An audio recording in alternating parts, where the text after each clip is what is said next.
This is what you do when you've just found that statement handbag on eBay and you want to build an entire wardrobe around it. You start selling to keep buying. Yep, on eBay.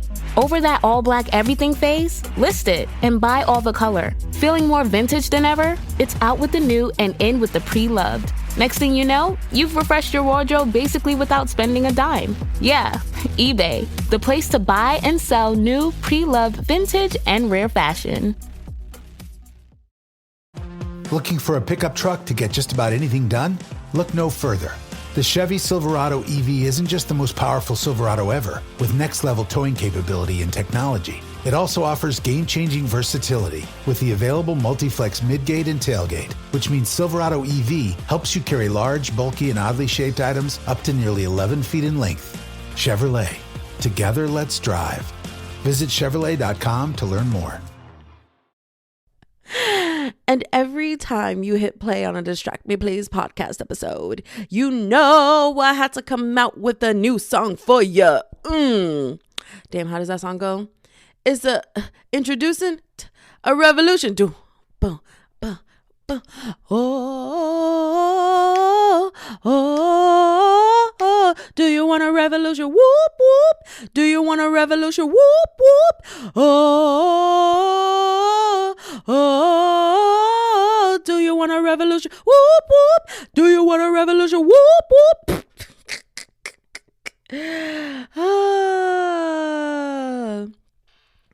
Let me come warm you up. You've been out in the snow. Baby, my tongue goes numb. Sounds like ho, ho, ho, ho. And I don't want Santa's elves. Underneath this old tree is a little carol I wrote. It's about you and me. You're my wish list. Looking at you got me thinking Christmas. Snowflakes in my stomach when we're kissing. And when you're coming down the chimney, ooh, it feels so good. I need that Charles Dickens. You'll be Santa Claus and I'll be Mrs. I'll take you for a ride, I'll be your vixen. I don't even know I'm talking Christmas. I'm talking all around the halls. I'm talking opposite of small. I'm talking big snowballs.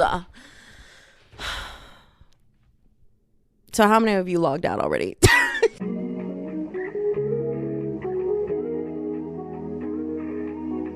Welcome back to the Distract Me Please podcast. I'm your host, Brianna Silva, and today I am here in a face mask, a fluffy headband, and a fluffy robe, darling. And you might be asking yourselves, Brianna, why are you dressed like that? And truth be told, it's because I just came out of the shower, because I just came out of the gym, and well, tomorrow's Thanksgiving. Tomorrow's Thanksgiving, y'all, meaning it's already time for us to be playing them Christmas music. Looking at you got me thinking Christmas. I'm talking. That. Oh my God. Love. Sorry, y'all. I just got messages from Danny. I'm about to go hang out with Danny after I finish recording. My shoulder is on fire. I don't know what workout it was. Ooh, you know what it was? I think it was when I was working out my triceps. No, it wasn't. It might have been, what are those things when you like, it's a really big handlebar and then you pull it to your chest? Maybe, I don't know. I just know at a certain period in the gym while doing arm workouts, suddenly I was like, my shoulder absolutely hurts. And it's not like, oh my God, my shoulder's on fire. No, it was like, ow. This really, really, really, really, really, really, really hurts. Pretty hurts. How many of y'all logged out now? Back to what I was saying. Tomorrow is Thanksgiving, meaning we already have to be playing our Christmas music, y'all. I need y'all bumping anything, talking about some Deck the Halls. It's about to be a white Christmas. Well, not in Texas. The way Texas weather is going, I was really hoping that because we had a hurricane hit, that, you know, we were going to get a really cute, nice, snowy Christmas. I know it's still early. It's still November. And most likely, if we are going to get snow, we'll see it in late January, maybe early February, or even late February. But I just hate the lack of time that Texas spends being cold. Okay, hold on. Before I get to my talk on Thanksgiving and family, babes, I really have to just say this. I have always been a person where, like, being in Texas, I really hate it. Once upon a time, I used to not hate it that much. I was just more like, I want to go visit a state with snow, because I've never seen actual snow. I've only been in Texas snow. So I've never visited anywhere with actual snow because my family left the islands to come to America. So anything below truly 60 degrees, and they are shiver me timbers cold. It's so cold. Crank up the heater, blah, blah, blah, blah, blah. And in Texas, it's like, thank God it dropped down to 60, right? Like, it's so hot outside. Thank you. We can finally start like light sweater maybe. But I didn't realize how many people live in Texas who genuinely don't want to experience the cold. Like, who genuinely, like, because I'm sitting here and I'm like, oh my God, like, I want to go out in the snow. I want to do this. I want to do that. And I have people like Cameron, for example, she moved from Kansas. Okay. So homie has actually dealt with actual blizzards and snow and icy roads every single year. And when I'm like, I just want to be somewhere that's cold with actual snow, she's like, no, you don't. No, you don't. You're going, like, Brianna, you're going to die. You will die out there. It's cold. It's a different type of cold. Like, you don't know cold because you only been in Texas. And I've never taken a cold vacation because, again, family came up from the islands. All they want is a nice, easy, breezy, beautiful, sunny day. Okay. And so I was mentioning that how, like, I've been sleeping with my window open because it's finally getting down to the 40s. And that, to me, like, it's still not cold enough, but because it's finally getting cold, you know, I want to open a window. I'm leaving my window open. Like, I want to feel the breeze. I'm finding more reasons to go outside and stand outside more. And, like, when I explain this to my friends, they're just like, why are you doing that to yourself? It's literally cold outside. Like, why do you want it colder? And I didn't, like, I know it's such a no-brainer, but because of how many of us, like, complain about how hot Texas gets, I was honestly just under the impression that, like, everyone was like, damn, Texas gets way too hot. Can't wait for it to go cold. Only now to be talking to people and finding out, like, no, I'm the only person who, like, wants to live in a cold area, and everyone else is like, no, summer over winter any day. Why do you like the winter? And I'm like, one, no bugs. Absolutely no bugs. Like, you don't get to see, no mosquitoes, no wasps, no little crawly thing, like, girl, them bugs is dead and gone because it's cold. Sad that, like, you know, plants don't survive, but, like, who cares? Because then there's winter plants, you know, like mistletoe. Does mistletoe even grow in the snow? Whatever. Garlic is a plant that, like, needs to be planted when it's cold. Like, you get that's Connie. Like, you get the cold winter plants. What are you doing? Don't wag your tail at me, girl. What are you doing? I don't trust her. One day I literally watched her walk into my mom's room where her bed is, and, like, her dog bed, because, I mean, if we're being honest, she just sleeps on all the beds here, but where her dog bed is in my mom's room. And I watched her walk over to it, pee on it, and then walk out. And I was like, what the hell, Connie? Keep in mind, I had taken her outside like an hour before. And Connie, like, if you take her outside, like, within the same hour, she typically does not go. And so she's more of like a 2-3 hour time period dog. So now she starts walking around and I'm like, girl, I don't trust you. But yeah, finding out how many people are like, sit down. Thank you.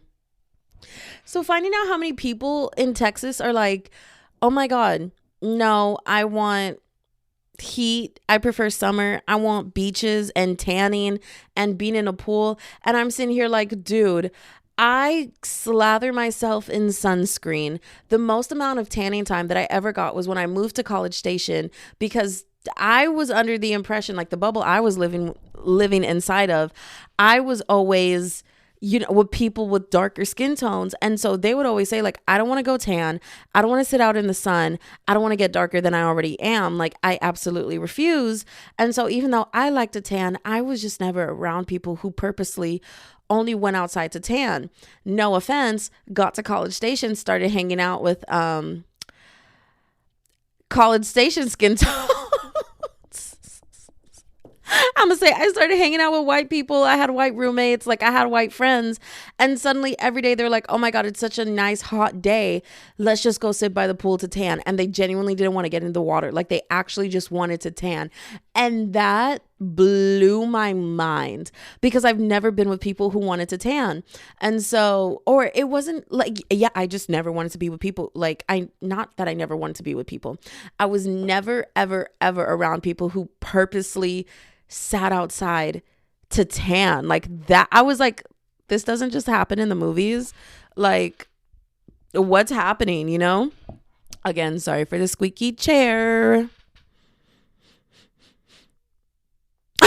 I am like, Connie, I'm keeping my eye on Selena when it comes to you.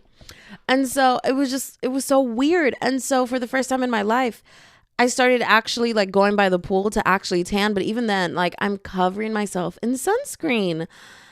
And then boom, lo and behold, a strange mole pops up on my skin. Go to the dermatologist and I'm like, teehee, strange mole. She was like, no, that is a strange mole and it's not melanoma yet.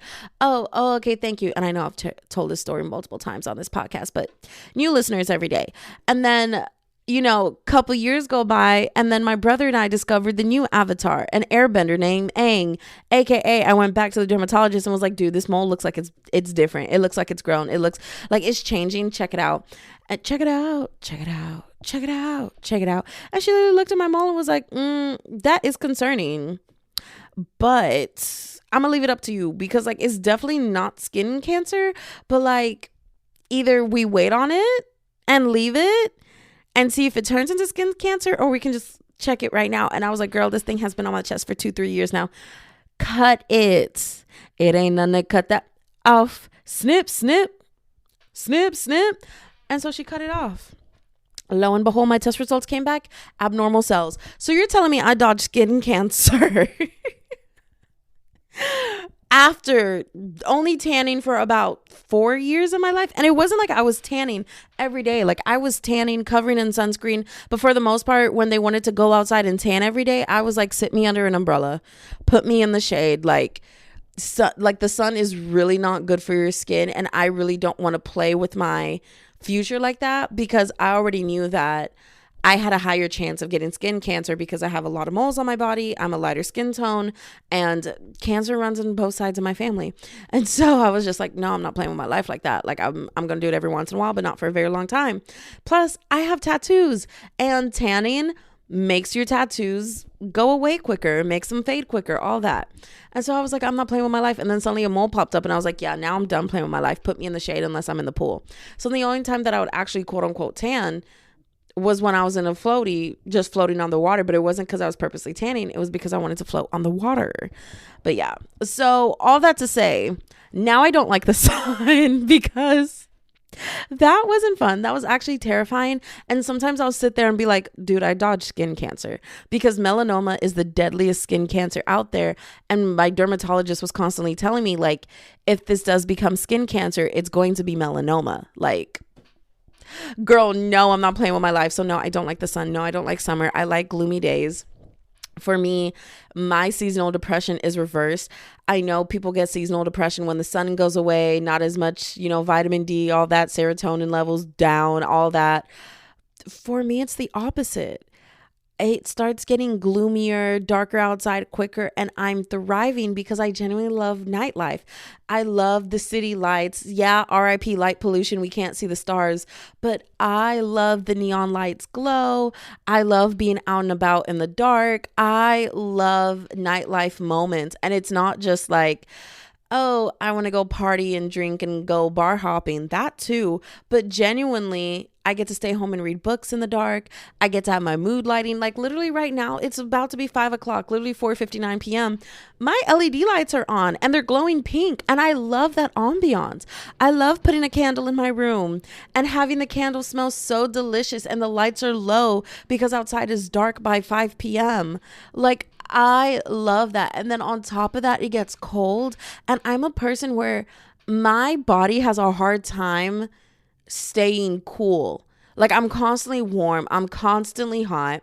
And so for me, I love it when it's cold. When it's cold, I just feel better. I feel more relaxed. And like it takes a really low temperature for me to feel good, you know? And not to mention when it's cold, it's not just about, oh, finally it's cold, let me put on my little shorts and stuff. No. I also like when it's really cold because I want to put socks on. I want to put sweatpants on.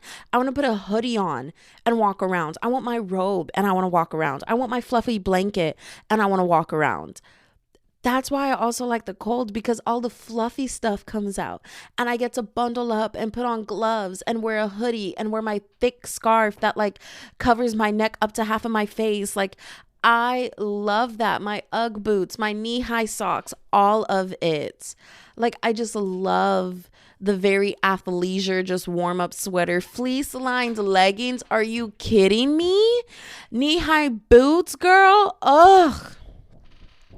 Like that is so, like that is me. That makes me happy. Sweatpants, hoodies, walking around all day. And not to mention, I just like cannot, I am so heat sensitive. I have almost passed out from heat stroke so many times in my life. In fact, one time I have passed out from heat stroke when I was really young. So like since I've been a child, I have always been very sensitive to heat. I was just running around outside, boom, passed out on the playground, literally tripped and fell. And I was already like not feeling good, but I didn't realize that like I was slowly not feeling good. Tripped and fell. When I opened my eyes, the world was just spinning, like genuinely doing circles, and boom, I just blacked out. I don't even know how long I was out for. Next thing you know, like a teacher was screaming my name and basically thought I fell asleep on the playground, which I still can't believe that.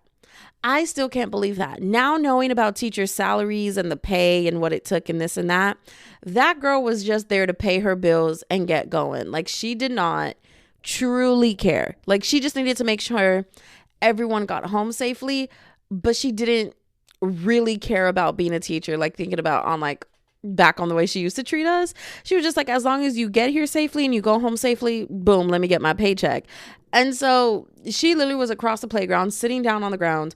The teacher literally looked up at me and just said, Brianna, get up, like screaming my name, screaming at me to get up. And she was like, if you don't get up, I'm going to put you in timeout. And I'm just sitting there like, a child is just lying down on the playground in the hot sun. It didn't cross your mind to get up and just be like, are you alive? Like, what? I don't know if it was because a lot of people witnessed it. A lot of people like saw me trip and fall and then opened my eyes and then put my head back down and just boom, hit the ground. And because this happened when I was really, I think I was in kindergarten. I'm pretty sure like maybe another kindergartner didn't know how to put it and just ran over and was like, hey, Brianna fell asleep on the playground, you know? And like, I get that from a kid's point of view, but like you're talking to children. You don't like, nothing crossed your mind to be like, let's just double check she's actually napping, you know? And second, like, why would I get in trouble for falling asleep on the playground? That's insane. Falling asleep on the playground led to a timeout, girl. Anyways, later on, I had to like literally sit next to her and she was like, what's wrong with you? And I'm like, I don't feel good. And she touched my forehead. She said it felt like I had a fever. So they called my mother and my mom came to pick me up and my mom like gave me ice cream and like cold bottles of water. And then suddenly I was like fine and running around again. And she was like, oh my God, I think you had heat stroke. And I was like, I don't know what that means. Like, you know, like I was tiny. But anyways, yeah, another time, St. Martin in church. A lot of the islands don't have AC because they're just, to normal people, it's weather that feels good constantly in the 70s. But to me, that's hot. That's really hot. And so, and it's high 70s. Okay. Like it's actual heat. And so the church didn't have AC. It was just a bunch of fans. And suddenly I stood up and I couldn't stand anymore. And I just bloop, plopped down on the seat, and then the world was spinning again. And because it's an island and I was surrounded by adults, they knew what was happening because I couldn't talk anymore. I just stood up and went, okay. And then boop, back down on the seat. And then everyone turned around. My mom looked at me. She was like, oh, she's about to pass out from heat stroke. And they all had to like help me leave. And then they went to go get me some ice cold water and sit by the beach and like get the sea breeze. And like, I felt better. But yeah, I'm like very heat sensitive. Like, and to imagine this is just me standing outside. And it wasn't like, oh, I'm standing outside and dehydrated, or I'm standing in a church and dehydrated. Like, no, like this is with me taking care of myself. Like I just get so hot so fast. Like I was in short sleeves and all of that. Like I'm very heat sensitive. I get very hot very quickly. Any amount of heat, I can feel it. Like I can literally feel a 1 temperature difference in the AC. I'm so bodaciously for real. I can tell you, like it's so crazy. But I am just like, I can't do the heat. I just can't. I need it to be cold. And Texas doesn't get cold. Texas is hot.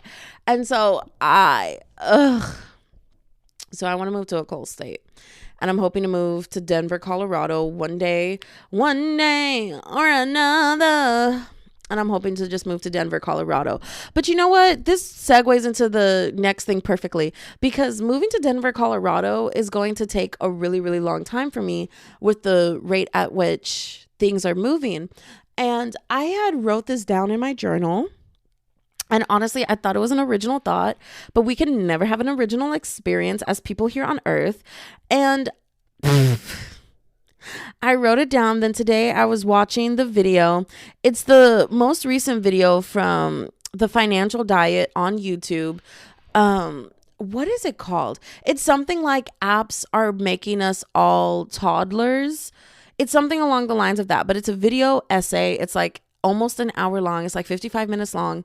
And it's about how apps turn us into children. And it was released on November 26th, 2024. I'm giving all that information in case I want to watch the videos, because I think Chelsea and her team do a really, really, really good job about finding informations and statistics to be able to tell the story and give the full information about how the economy and our financial status is here in America. And it's not just focused on the economy and the political climate, but mainly focusing on our relationship to wealth. And they really dive into how we perceive ourselves in society, what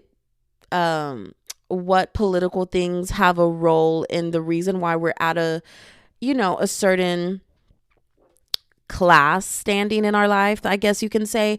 But here's the thing, as much as I would love to be one of those channels that does that, or one of the podcasts who can just take a bunch of research information and then sit down here and break it down for you so perfect and tell a perfect story, I am not. I am a storyteller who can do storytellings with personal stories and then can give you the resources to back it up, to really hold on to, or like to really reaffirm my story.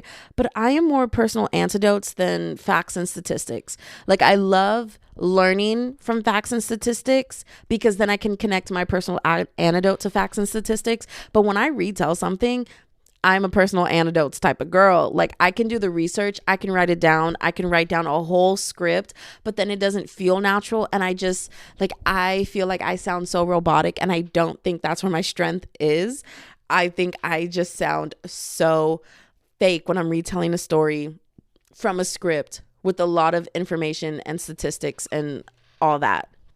And so in this video, they touched on the fact that, well, I'm going to tell you what I wrote down in my journal first of all. So my mental health has not been great.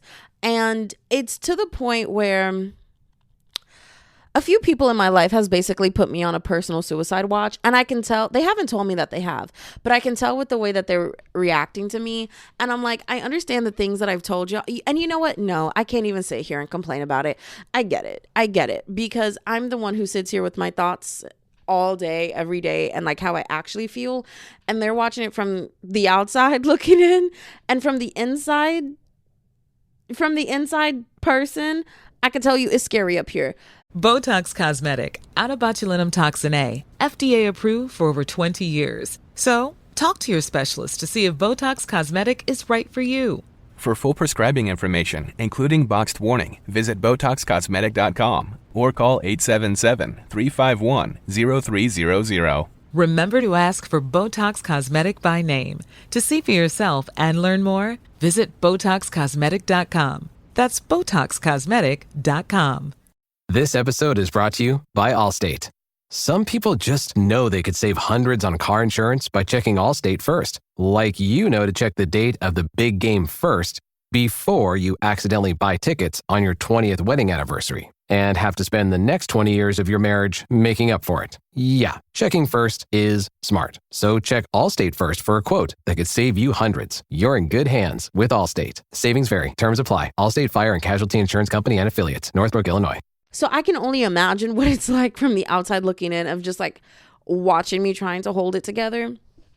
But yeah, so I have been trying to journal almost every day, and especially in moments where I feel like I just can't handle it anymore, or I feel like I can't be strong for the day anymore. And one of the things that have been really bothering me is the fact that I wrote down, I'm 24 years old and I don't know the life of an adult. I only know the life of a child. And what I mean by that is I'm 24 years old and I still rely on my mother financially. I rely on my mother's health insurance. I just got a bachelor's degree and I don't have a job. I am still job searching and putting a lot of time and effort, but I have to live under my mom's roof. Oh my God, not Ruth. I have to live under my mom's roof, which means her rules. And so I don't know the complete life of an adult. And I don't like that feeling for myself, because to me at 24 years old, I wish I was further along in life.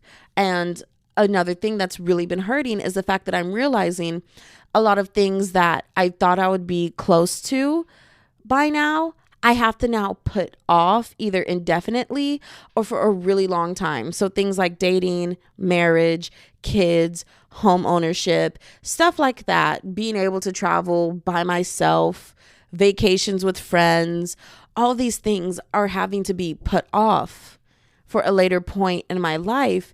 And I don't necessarily like that, because to me, it's like, how do I put this? To me, it's basically like I'm spending more time as a child than I will in my adulthood. And for me, I don't like that, because while I'm young and have the energy and the craziness, I want adult money to experience that. I don't want to be 30, starting to hit the age where, you know, like I'm getting tired, the body's slowing down.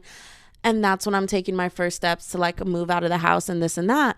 And so I just wrote that and was like, that's how I feel. And like, my life sucks and meh, blah, me.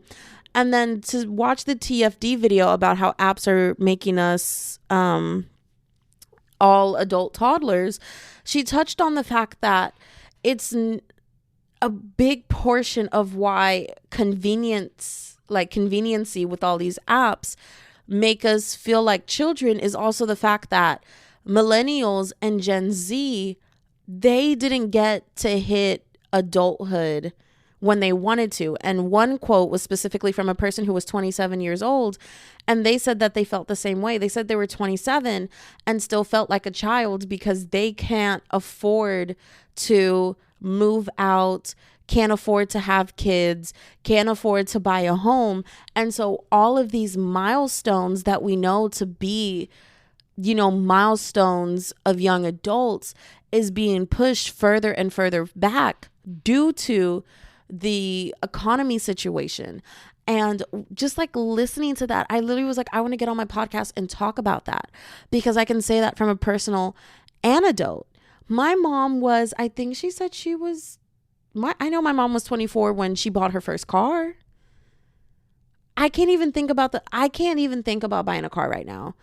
I don't have a savings. I have under $100 in the stock market, and that's from money that I was able to like put to the side to put into the stock market You know, in college, anytime I had an extra $1 to up to $5, I would go and put it into the stock market when I could, because I was like, I want to build a habit now so that when I start making money, you know, it can go full force. And then all of a sudden I'm now 24 and it's like, oh, I don't have the extra funds. I don't have anything, and I don't have a job. And it was just so insane to see that like other people feel like this, and to see that other people also have the feeling of like, I'm an adult, but I don't feel like one. I know if I go commit a crime, I'm not going to juvie. I'm going to jail. Girl, I'm becoming a felon. I'm being tried as an adult. I know my name has to be on things because of my age. Like, you know, legally on paperwork, I'm an adult. But due to my financial situation, I'm a child. And that's such a hard thing that I've been having to process. And I haven't been processing it, girl. I have not been processing it because there's so many things where I'm like, I'm too grown. My frontal lobe is about to be done developing in under a month. I'm about to turn 25 and this is it, you know? Like, I haven't made any big financial moves or jumps, and it sucks. It sucks so bad. Oh my God. It's not a good feeling. And it does. Chelsea also had another video out about how to not be cheap. And she didn't just talk about it from like a standpoint of paying for things. She talked about it in like a cheap mindset, because you can be frugal or you can be cheap. Frugal is making the best financial decision in everything that you can. So not just spending very frivolously and everything. And so, for example, frugal can look like, I'm going to buy this pair of jeans for $100 because I'll know it'll last me for 10 years and I won't have to buy another pair of jeans. And that's frugality, because you're not spending $30 on jeans every couple of months. And so you're just making the best financial decision for you and what will be cheaper for you in the long run. So making good decisions like that. Or I just spent $300 on groceries, so I'm not going to go out to eat every single day. I'm going to stay at home and cook, and I'm going to meal prep, and I'm going to do this because it'll be cheaper in the long run. You know, frugality isn't just about taking the cheapest option every single time, but it's about making the smartest financial decision. Now, being cheap is, I'm never going to spend $100 on jeans. I'm going to spend $20 on jeans, but the jeans rip in a month. And you're like, these pair of jeans for $100 will last me years. But spending $100 on jeans is ridiculous. So I'm just going to spend another $20. And next thing you know, you have bought a $20 pair of jeans every single month. That's being cheap. But she said there's also this cheap mindset of like, here's where, you know, abundance culture and learning to be abundant and changing your mindset around money really kicks in. But it's this idea of when someone else succeeds, you feel small and you feel like they've taken something away from you because they're reaching financial goals and they're reaching career goals that you wanted. And I was like, bro, that's literally something. Like, I have talked about it on this podcast where I couldn't even watch certain influencers anymore because they made me feel like crap about myself. Like, I love Adeline Morin, Remy Ashton, Alicia Marie. I love those girls and I love their content because for me, they were so aspirational. I loved being able to watch women who have come up in the social media space and have been able to make a long-lasting career without having to do the career pivots of becoming an actor, becoming a singer, becoming a host on a late night TV, you know, but staying in the social media lane, not breaking into what's considered, you know, Hollywood, like the normal Hollywood spirit of acting, singing, all this stuff, acting, whatnot. And being able to make a lot of money. and doing it well and just being smart financially and doing smart business ventures. And Alicia Marie and Adeline Morin will talk about it, about investing, how to invest to really keep your money growing. So when you come up on money, you can keep your money and you don't always have to be in a good financial moment. So you don't always have to like have the 6-figure paying job. You know, you can put yourself in a financial position where, you know, you get laid off from that 6-figure job. Oh, well, I got backups. I got time. Hey, I got other sources of income. Like, you know, that 6-figure job isn't going to make or break me. I'm not living my paycheck to paycheck. But I had to stop watching it because I felt so far, so far away from achieving that. I loved Alex Cooper because I loved seeing that she didn't come up into the podcasting space as a YouTuber, as an influencer whose podcast just went, who is just doing numbers. Because that's what I've seen a lot of other like a lot of the mainstream podcasts that I was consuming, there were other influencers who were well known whose podcasts ended up doing well. And then I got to see Alex Cooper, a woman who hopped on the scene talking about sex in a New York apartment. She was not making big money like that. And you know what? I don't even think she was poverty poor necessarily, but definitely, she definitely did not have, you know, a good paycheck. She was living the average American New York life. And then she was able to build something with her podcast, even if it was in an unconventional way. She was the first person that I got to witness, that I knew about, who had did the podcasting game as we know her for her podcast. And she has built it into this amazing career. I had to stop listening to her because I hated when she started talking about, you know, what new things were happening in her podcasting life. And I would sit here and I'm like, my podcast hasn't, you know, done much. Like, I'm only barely now getting $100 checks for my podcast. And here she is getting $1 million checks for her podcast. It made me feel so small. And Chelsea was just talking about the fact of like, you know, when you don't have money, it is really easy to fall into these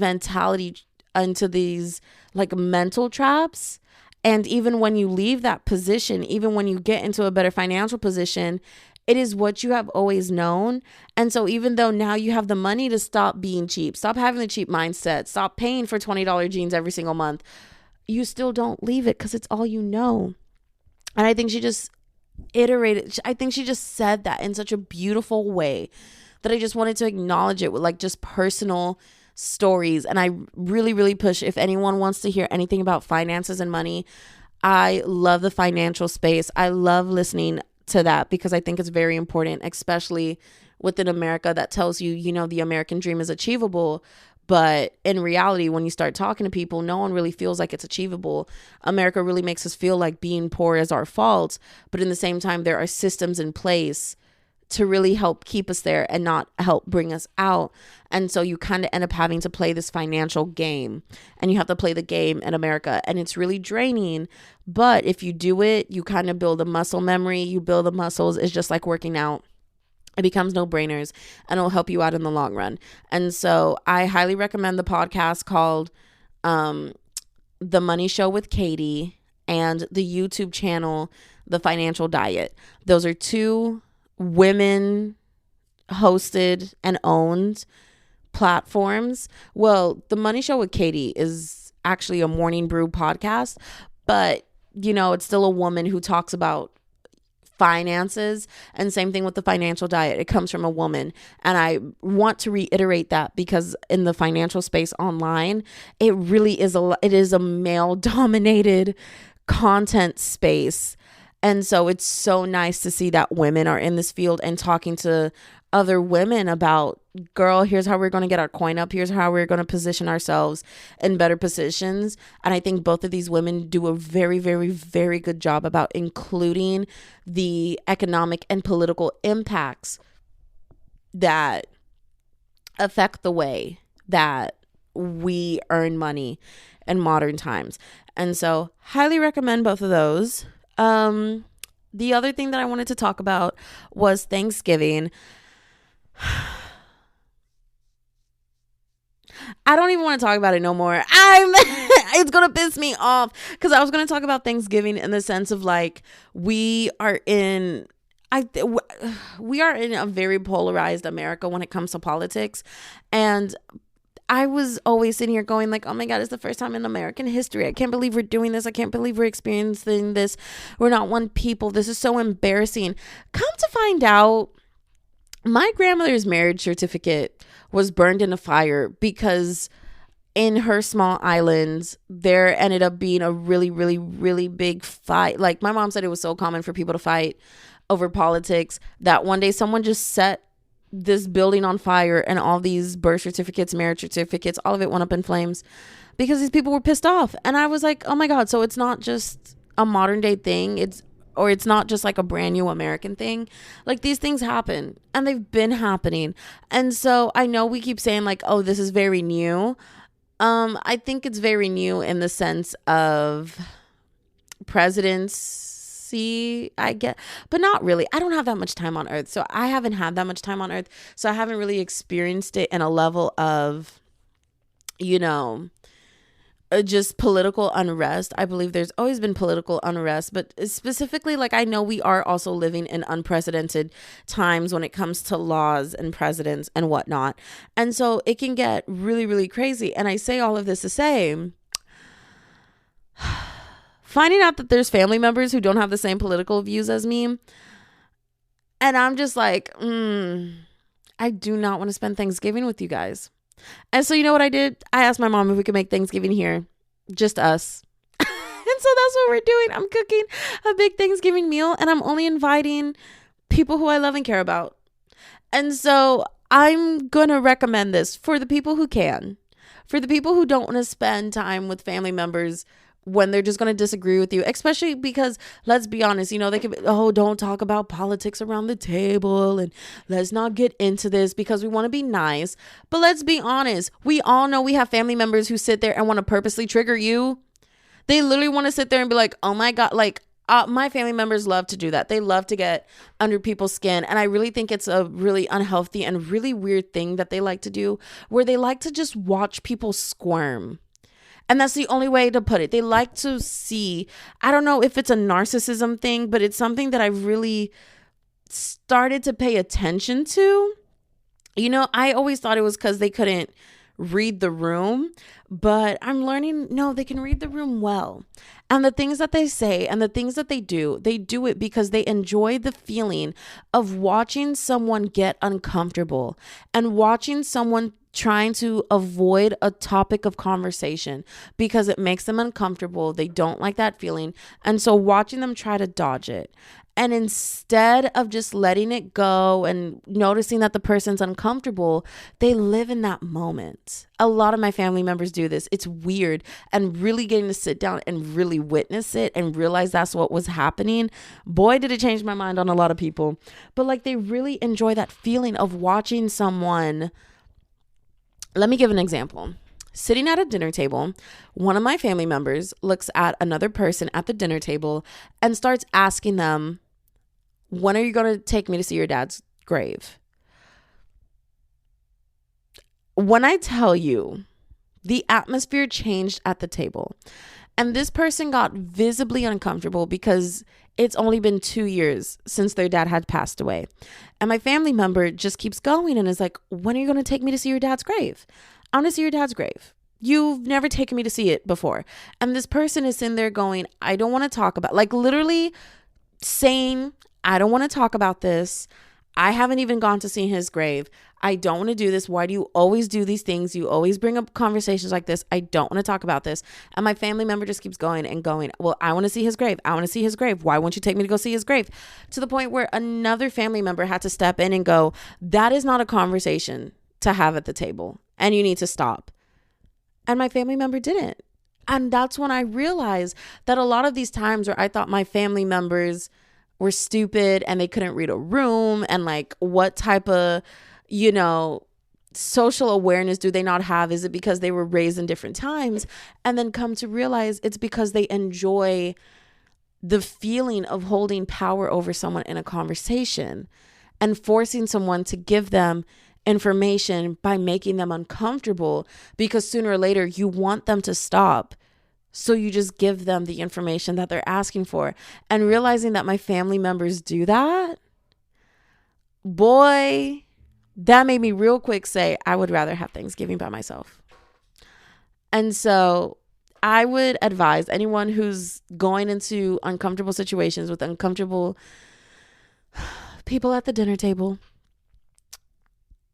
1, remember your power. Remember that you always have the power to walk away, and it might make you feel lonely, and it might make you feel like an outcast because people are going to see you as disrespectful and rude.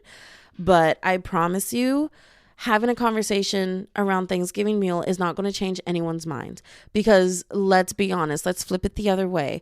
They could give you all their reasonings about every single thing, whether like whatever they think. And I'm not just talking about politics, because, you know, I still have people who think that I don't have a job because I'm lazy. And I don't care how many facts and statistics I give them. They're going to sit there and go, no, you're just looking for excuses. But the same way where they can give me all their reasons on why they think I'm lazy, I'm just like, I know that's not true. So you're not going to change my mind.